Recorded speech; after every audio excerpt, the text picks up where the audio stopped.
Yes, sir. Oh my God, I've been waiting for this all day. Yo, I love Mondays. Tuesdays are just right around the corner because we already got the week kick started. And now we're kick started today's Geek Beast with a special guest. But before we get started, hello, nerds. Welcome to Geek Beast, part of the Geekish Network. This is your daily rundown of geek news from geeks like you, geeks that look like me, and geeks that look like my absolute, one of my all-time favorite guests on the show. Yo, Travis, spit that resume out. Tell them who they're working with today. Well, my name is Travis Williams. I'm obviously part of the Geekish Network. We do a show on the Geekish Network's Tech Nubians.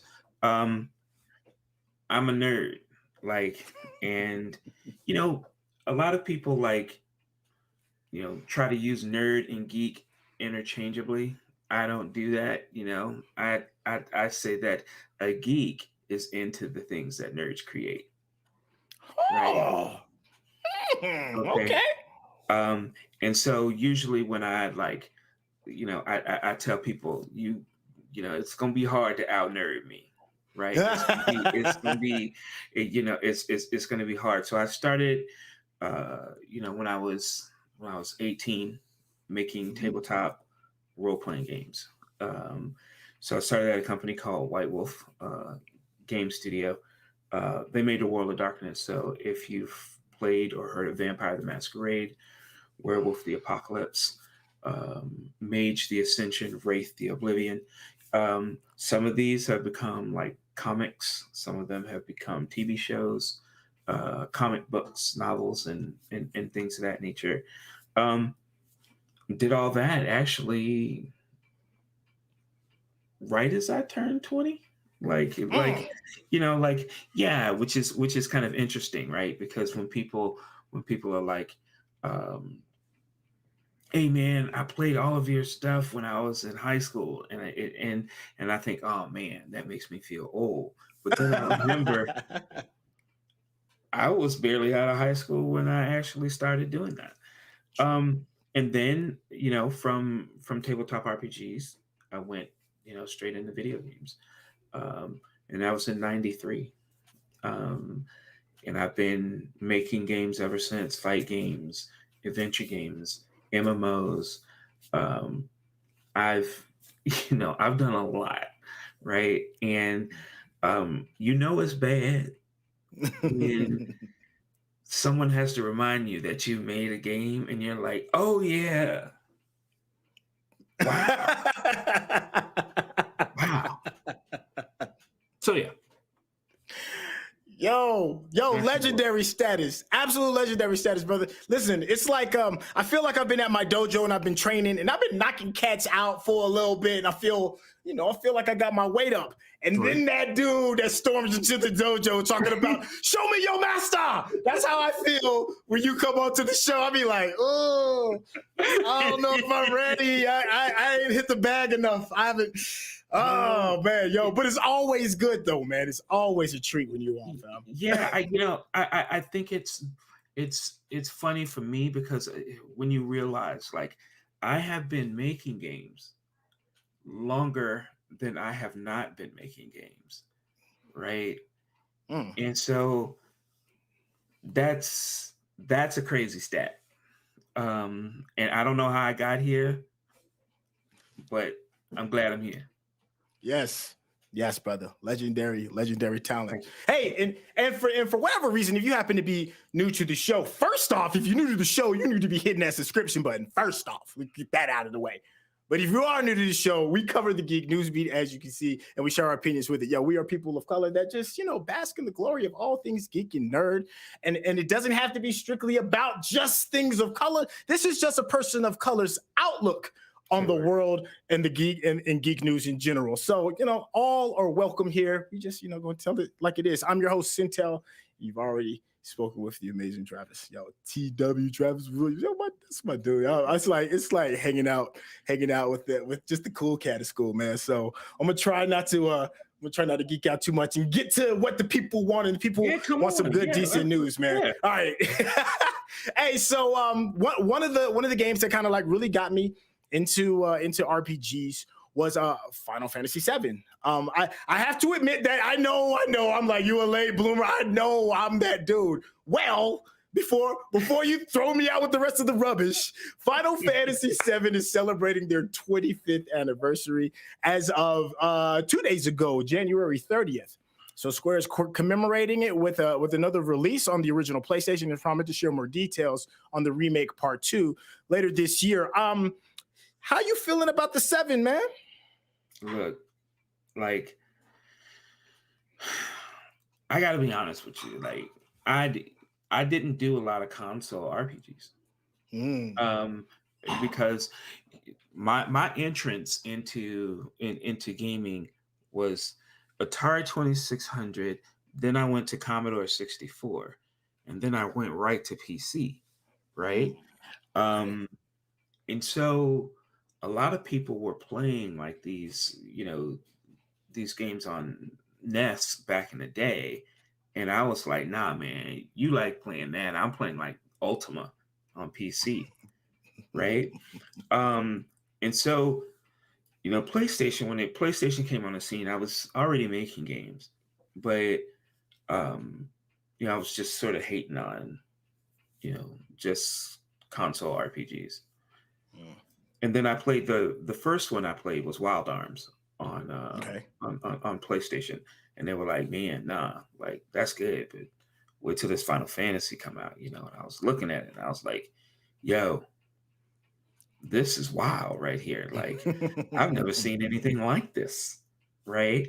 And as soon as it's funny because it's just magical, right? Like, I really can't explain it. Like, just in making games, right? Like when you can take someone who makes games and make him go, wow, right? That's the business. And Final Fantasy VII, to me, like, it's funny because I remember like taking a look at Final Fantasy like a good 10 years after it came out, right? And looking at it and going, man, it looks better in my dreams. Like, go back in my memory, right? Yeah. But now with the remake, that looks like how I thought it did when it originally launched. But I have a soft spot in my heart for Final Fantasy VII, for real.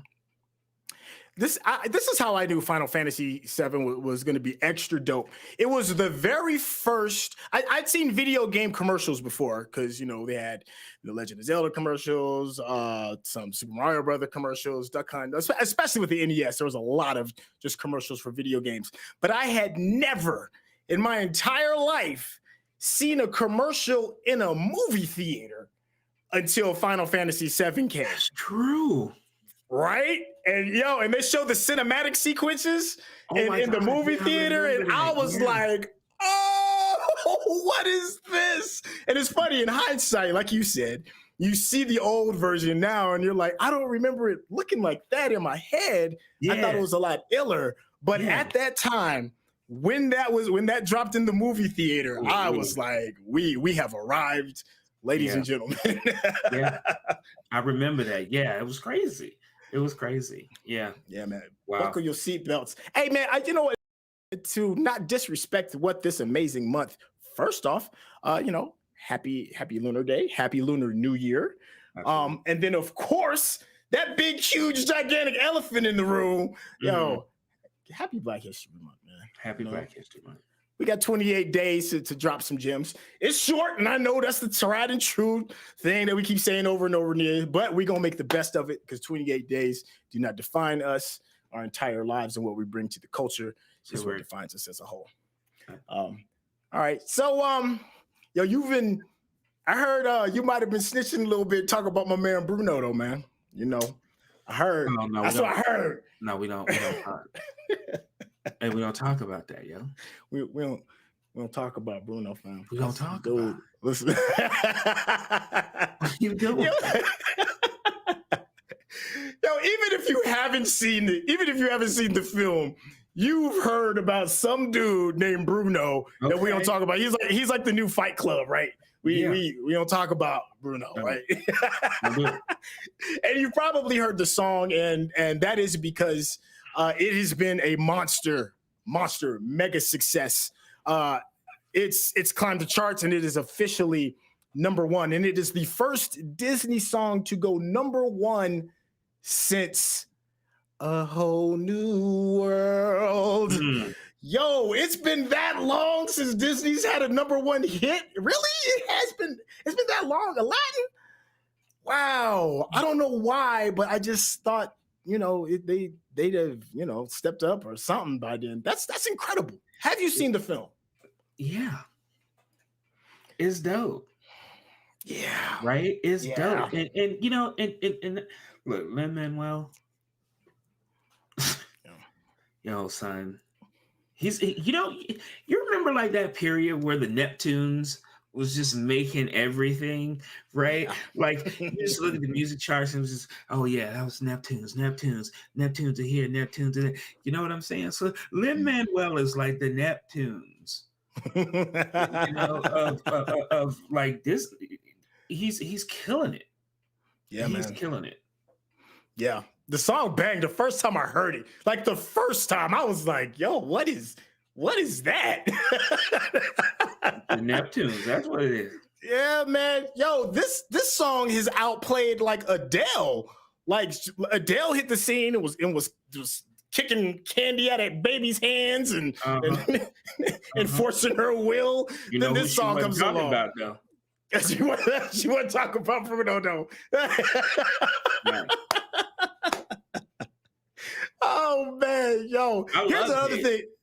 Yeah, dog. This beat out Let It Go, which I thought was the absolute mega hit of all of Disney's catalogs. I didn't think you could beat out Let It Go, and Bruno beat out Let It Go. I have not seen Frozen. Yo, I mean, it's like, you tell nobody. It's just, Yo, if you have not seen Encanto, do yourself a favor. It's really good. It's a really good feel-good movie.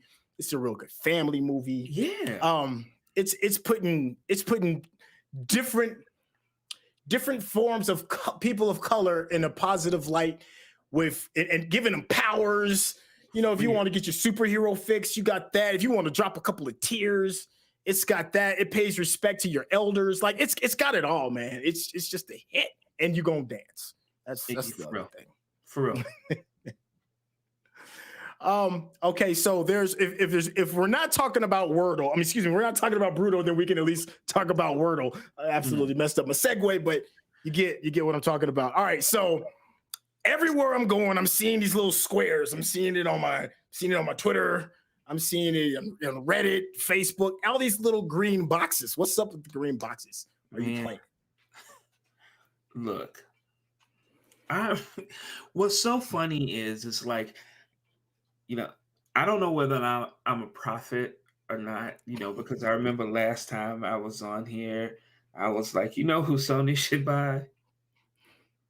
And then they did that. Yeah. And I was just teasing my my friends online, right, about Wordle. And I was like, y'all look like old people doing crossword puzzles. Right? So what are you gonna do?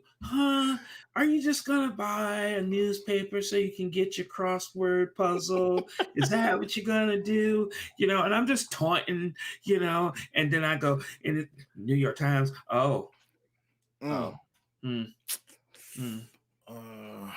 they did that.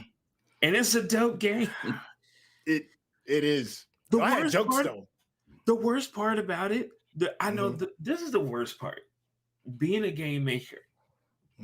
Okay? Being a game maker. Seeing something as simple as Wordle blow up when practically everyone working in the games industry could have made Wordle. Yeah. Right? But they didn't. Yeah. And now look at it. I've got nothing but love for that. I got nothing but love. Someone said, hey, it'll be a good idea. And they did it. Yeah. And now, look, Generation X has finally found their crossword puzzles. And I was hating, man. I was, but my girl picked it up and she was like, "Yo, why don't you just play this with me or whatever?" So we're eating breakfast and we're going through it, and then like you get to that point. Once you get like around to that fourth row, if you haven't figured it out by that fourth row, you kind of can feel the temperature picking up a little bit. The next thing I know, my breakfast is cold. I'm like, "What? Really? This game got me?" Every morning, fam. Every single morning, we eat and play Wordle. Question though. Go ahead. What's up? About Wordle. All right. And I don't know if I'm the only one who does this, but you know how back in the day when you're watching Wheel of Fortune, okay, and it's always RSTLNE or whatever. Do you do that in Wordle? I do. I mean, like I try to work that in somehow. And I'm like, oh my God, I'm old and doing wheel. Like, no, that's wisdom. Am I the only one? No, man. See, for you, it's that. For us, it was Scrabble. You know, we try to remember the Scrabble pieces that were only worth like 1 point because those are the most commonly used letters in the alphabet.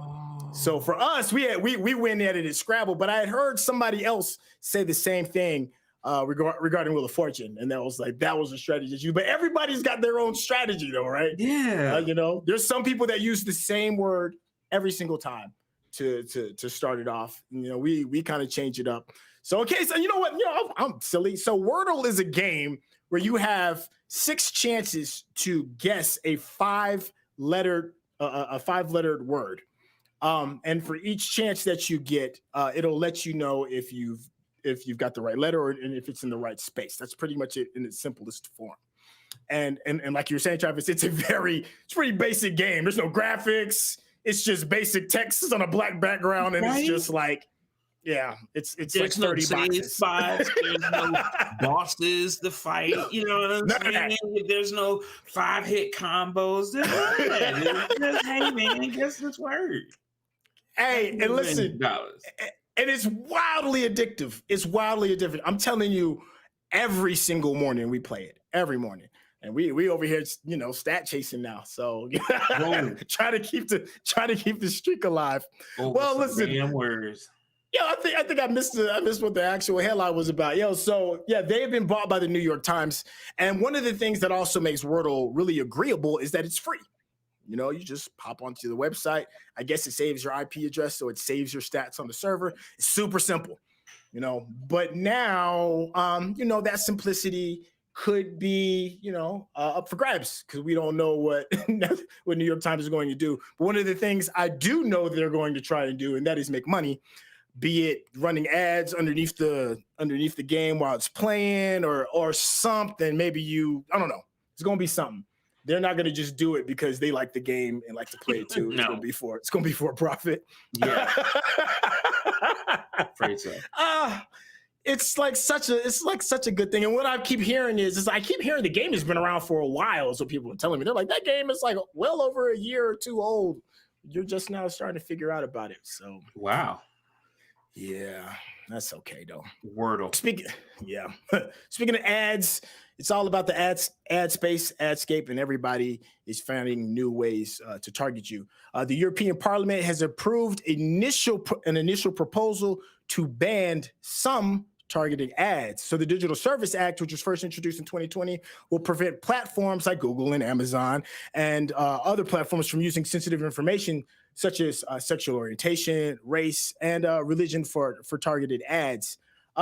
You know, it's just a part of how the world is working now. If you're on any kind of platform, I wouldn't even be surprised if your consoles are using some type of targeting in order to get you to buy, you know, other games. I guess what they're trying to do in the European Parliament is to try to limit the amount of that targeting so that people can have a bit more privacy. So any company in violation of these policies could face fines up to 6% of its global revenue. That's that's pretty big. When you put in the word global, wow, that's a lot of dough. So Google is a big one. I'm sure Yahoo does it as well. I don't think there's any way that you can get around it, but I guess you can lessen the punch. You know, it's like Mike Tyson's gonna hit you. At least you can roll with the punch a little bit. it's dicey, right? Because statistics after a certain point just don't lie, right? I mean, um, and so you might not target those people, but by Mhm. virtue of you profiling things a certain way, you're Mhm. going to get the same result, right? Yeah. And so it's interesting because we're in this whole new world, I think, as far as technology is concerned, right? Where we're being able to do a lot of things that maybe we shouldn't, right? Like maybe we really shouldn't. Um, and it's interesting because I think that technology is outpacing morality to some degree, Mhm. right? Yes. And and because we can do a thing, right, doesn't Mhm. necessarily mean that we should do a thing, right? And it's an interesting time to be alive where these questions are asked because I wouldn't pretend to even know the answer. Right. Right. Yeah, I mean, but then also we are in the moments of these um, great changes regarding marketing and things of this nature. So we do think because we are prisoners in the moment. Sometimes we can't help it. But I do remember reading stories about when people were transitioning from the radio to television. And people were saying that seeing visual ads was going to warp people's minds. People were like really terrified. It's like one thing to be told one thing, and then quite another thing to show visual images, and they're worried about children and all this other stuff. But I mean, I guess it makes sense if you're in that time period and the only thing you know is just this one thing. Then having a new version of that thing is going to strike fear in a lot of people's hearts. This is just the new normal, as far as like the tracking and stuff goes. Obviously, I would like to, opt out of being tracked, but we're at that point now where it just comes standard with your life now. Like there's somebody going to be watching you in some capacity, so you kind of just got to I think just. that it's funny, right? Because I don't think that we've we've gotten sort of part of that equation like locked in, right? Mhm. But I think that there's another axis that we could be attacking here, right? Okay. Like for example, I remember being on Facebook because I wanted to get a new desk, right? Hmm. And so I posted, I'm looking for a desk, right? Like, and I knew that Facebook was going to start serving me ads, right? Hmm. It started serving me ads along with my friends who were telling me, hey, you know, I bought this desk and I bought this Hmm. desk and I bought this desk too, right? And so Hmm. all of a sudden now I had Facebook and my friends forming Voltron to help me make a decision, right? Right. And Right. Right. it was cool because I was like, here, I know that this platform is listening to me, Hmm. right? And I know that my friends on this platform are here to help me as well. So why Hmm. don't I make this algorithm work for me as well, right? And I think that's the part I think that is going to enjoy some success going forward because because it's that old saying like why you looking at me, well, you wouldn't know I was looking at you unless you were looking at me, right? And so and, and so if you can figure out some way to harness that, Right. right? Mhm. And turn it back on the people who are looking at you and get them to better serve you, give you better discounts, do Right. all those different things, man, Yeah, target all that you I want. think. Yeah, but I think you're saying something that nobody really speaks on, and that is the fact when it works brilliantly. Actually, tell you truth be told, it works far more than it annoys. And you don't even realize it. So just roll with what the new norm is. There is one more little quick thing I want to get in before we get closer to closing out, and that is it is Black History Month, and it would be a disservice to the culture if we didn't discuss people that have contributed to this nerd culture. And one of the people that you had mentioned, matter of fact, I'll go ahead and let you introduce this brother Sure. regarding his. participation into our world? So, as a interesting fact, um, this year, last year, I was awarded a Lifetime Achievement Award for all of my success in games. Thank you. Mm-hmm. And that Lifetime Achievement Award from Blacks in Gaming is actually named after Jerry Lawson. And so it is the Jerry Lawson Lifetime Achievement Award. And Jerry Lawson um, was part of video game history because he led the first team of engineers that actually created the game cartridge. And, and that's something that a lot of Black people just didn't know, right? Like, I certainly didn't know it for a long time, and I was making games back in the day, right?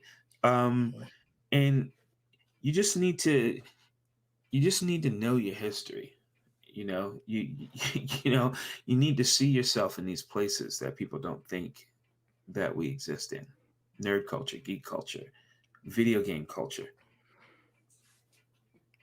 Yeah, Happy man. Black History Month. Happy Black History Month to you, brother. Hey, we are like really like on the nose. Is it all right, voice in the sky, or you want us to keep it moving? I mean, I got you. If I don't feel like letting them go, we'll keep this bad boy rolling. I'm gonna wait till he gives me a thumbs up or a thumbs down.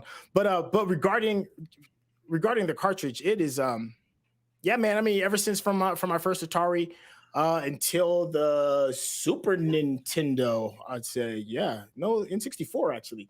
Up until the N64, it was all about the cartridge, and that's a long time to go that many generations and still holding on to that form factor of giving that type of information. When you think about it, though, like, we're already back at the cartridge now, right? Because all of our games access the hard drive, right? Like, and all of these hard drives are solid state, hard drives. That's now, very right? true. So we're right back where we started, just in a higher absolutely capacity. come full circle. Go figure. Yeah. Hey, well, if for all of you that enjoy being able to do quick swap and fast loading, thank Jerry Lawson. That's the man that made it possible. We live in a world where we live in loading times. I have to wait an hour and a half to download my game. And back in the day, as soon as I hit the button, it was on. I do miss those days. I do miss the easy access to it. All right. Let me just do one more. Let me just take like 5 more minutes of your time, man, because there was a game that I thought was pretty interesting. It won Game of the Year, as a matter of fact. I forgot the name of the actual award show for like best in show for 2021, and this game was called oh my god, I was just about to call it The Last of Us. I'm over here lost in my notes. Excuse me. Oh my gosh, It Takes Two. I'm sorry. This game was called It Takes Two. It came out at a very interesting time. It came out during a time of COVID. It came out during a time when couch co-op was, kind of fading out, right? It wasn't a lot of people doing couch co-op as much as it was like during the N64 days. This beat out some really big names, like some really, really big names. A, have you played it? And B, how much of the pandemic do you think was the cause of It Takes Two finding the success that it has? I have not played It Takes Two. Okay. And I want to. It's actually something on my must play list. And it's on there because it seems to attract gamers and non-gamers alike. And when that happens, I really have to figure out what formula that is. Like, what and look, the pandemic did a lot for gaming, period. Right? People were at home. People were, chilling with their mobile devices, with with their PCs. They had plenty of time to stay online and see if they could get an Xbox or a PS5. So it wasn't a bad year for gaming. And I think that it made me encourage people who weren't gamers to become gamers, because what else are you going to do at home? Right. Right. So Right. I think that probably did have a lot to do with, its success. Yeah. Well, that game with To the Victor Goes the Spoils, they are going to create a movie out of it. If I remember right, I think they've got a television deal, or it is a movie deal. I had my cue card that was taken away from me, right? I was relying on that for like a hot second. But okay, but this is the segue. This is the segue I really want to get at. So it is yet another example of gaming going from one platform, the console and or your computer, and moving to the silver screen and or television series. We just had Halo drop an incredible trailer for their Paramount series as well. Is this the new go-to? For like the past 10 years, it was comic books, and now it seems like the go-to is video games. As somebody who is It's about time. Yeah, like how do you feel about that transition? I mean, I don't mind that transition. There are plenty of video game properties that deserve to be actually, in linear entertainment. I'm a big fan of that. I really am. I just don't. How do I say this? I don't want them to play the video game on another platform or in another medium. It's not necessary. And what I mean by that is, it's like, you generally don't see like a comic book movie where the pages are turning on the movie. You don't see that, right? You don't take the tropes of one medium and transfer them to the other because you think that's cool, right? Okay. And so if you're going to make it, games are a medium. They're like a canvas, right? So don't feel like you have to play the game, because it's all about the story, right? What is the game story about, right? Do that. Don't like, look, I know this is Doom, right? But don't give me the first person camera.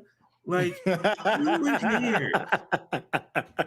No one cares. Like, seriously, like, and it's those things that just annoy people, right?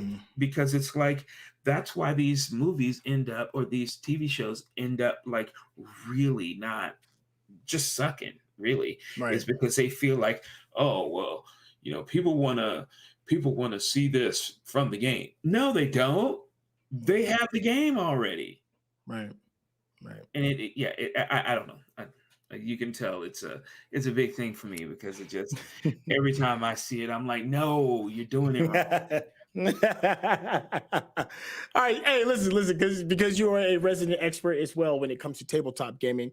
There is a new one based off of Critical Role's The Legend of Vox Machina, which is absolutely kicking ass and taking names on Amazon Prime. Right. Would you want your first work to get a TV deal on Amazon Prime, man? Would you want to go back and throw your tabletop hat experience into the ring? Yeah.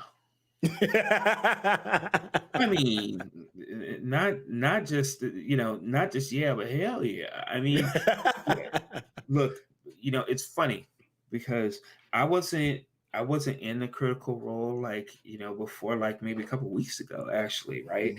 A friend of mine was like, yo, man, you just need to check this out. You just need to check this out. And I'm like, all right, I'll see what it's like, right? And then watching, like, the show on Amazon Prime, I mean, it's so dialed in. It's so dialed in. It's really good, right? man. I mean, I'm like, this is my gaming group.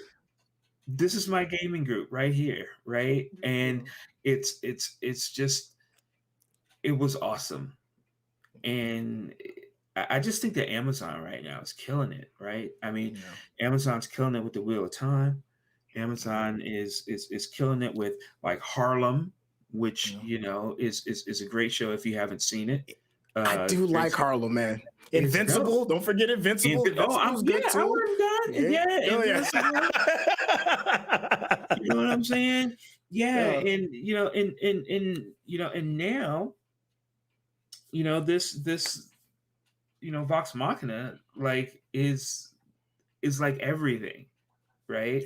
It's everything. So yeah, if I could turn back time and make you like, son, what what do you think? And I'd be like, yes, absolutely. Yeah, absolutely. Yeah. Yeah, I feel you on Amazon is that. not playing.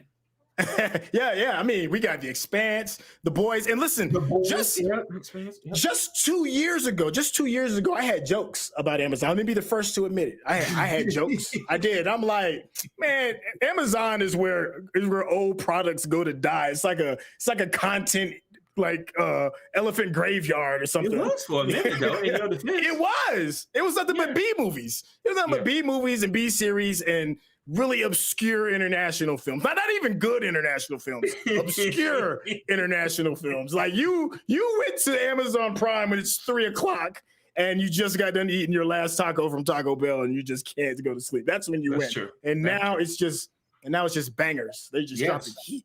Yes. Oh man. What a time to be alive regarding content, man. What a time to be a nerd. Yes. You know what I'm saying? Oh. I mean, we're our stock is high, son, right now.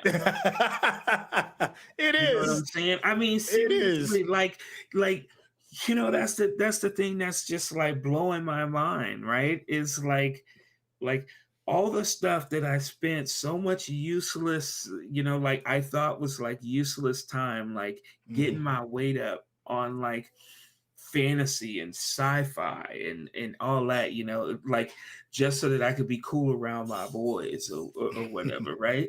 Now, man, I could win a whole Jeopardy show. Yes, you could. Yes, you could, brother. Yes.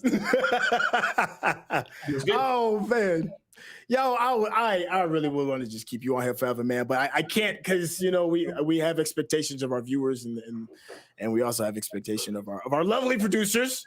Thank you so much, Rodney in the sky for making all this happen. Yo, that is going to conclude the new segment of our show today. Thank you so much for tuning in. Yo, huge. Gigantic, massive shout out to my man Travis Williams. Yo, y'all think I'm playing out there when I say I get excited when he's on here because we could just let our head down, just really chop it up. Absolutely. Hey, throw out your socials. Best way they can catch you if you want to be bothered on Twitter. Not everybody want to be bothered on Twitter or any socials. If you're gonna find me on the net now, it's gonna be on the Geekish Network. Right. Okay. That's where it all happens, So we're, so Tech Nubians will be back in 2 weeks. Can't wait. Yeah. We're gonna have something new for everybody. Doing a lot of planning so that we can kick off 2022 the right way. So just stay tuned to the Geekish Network. See, listen to them. Yo, yeah, you should check out Tech Nubians. It's really good. I promise you're going to learn something new too. Yo, huge shout out to Digital Click for all the creative you provide. If you look around, you see all these beautiful borders, all these things that sit there and highlight some of the magnificent angles that we are displaying. Yo, Digital Click has provided all of that graphic work. Hey, if you got a small business, you're a solopreneur, entrepreneur, you work for a Fortune 500 company, they got something for you. You should hit them up. Digital Click is the name.